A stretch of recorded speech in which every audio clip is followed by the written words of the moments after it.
Hey, okay, welcome back to the fourth video in the trilogy. No, the fourth video of our series. The fourth video, we're going to install the two extensions, the two extensions for Virtual Studio. And there they are. So let's close this. Close. Close this. Let's install this. Again, this gives us a sort of a project management tool for these two functions.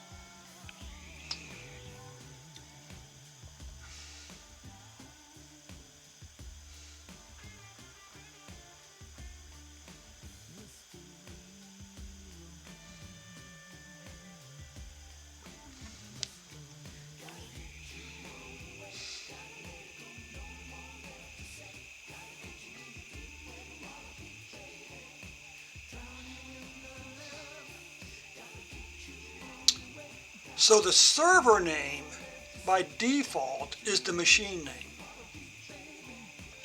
Okay?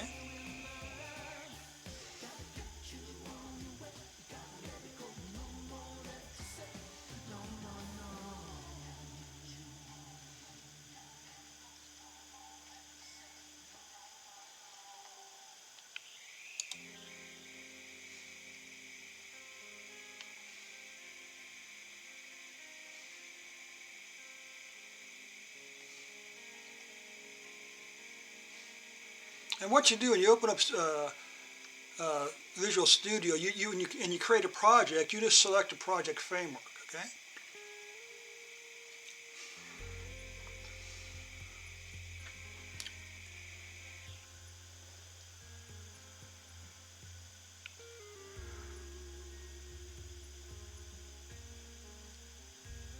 But you know what? You almost need some type of system. Well, it depends on how well, shoot.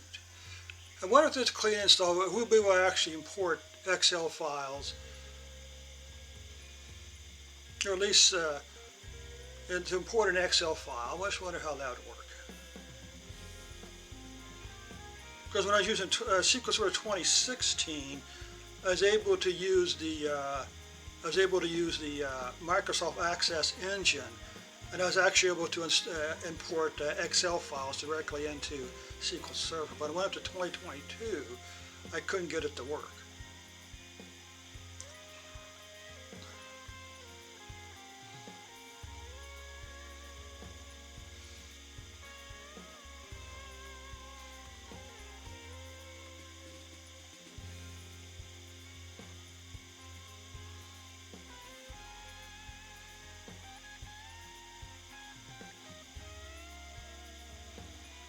Hey, quick heads up, this video is going to be a little bit longer because I want to get these two extensions installed.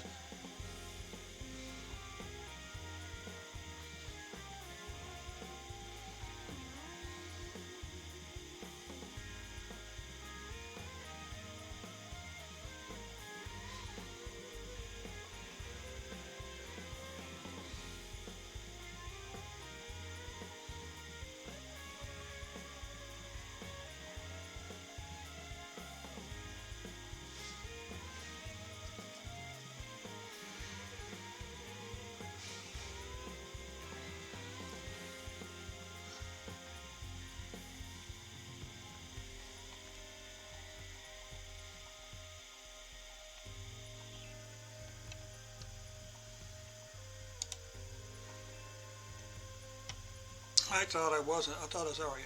I thought that's what I was doing. Apparently, I just downloaded and installed the files.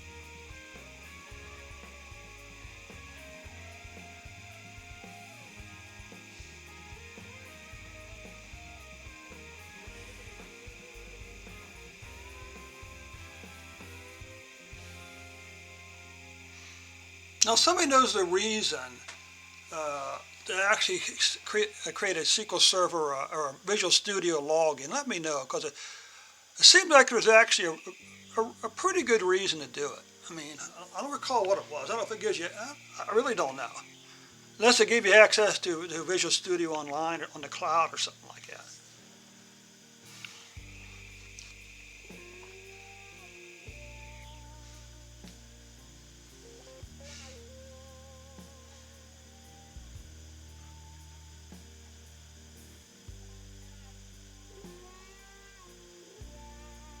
Oh wow, so no wonder these things are taking so long to install. They're like 4, and 500 megabytes each.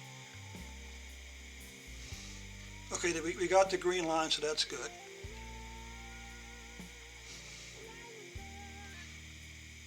You know, rather than have you sit here and watch these two extensions installed, I'm going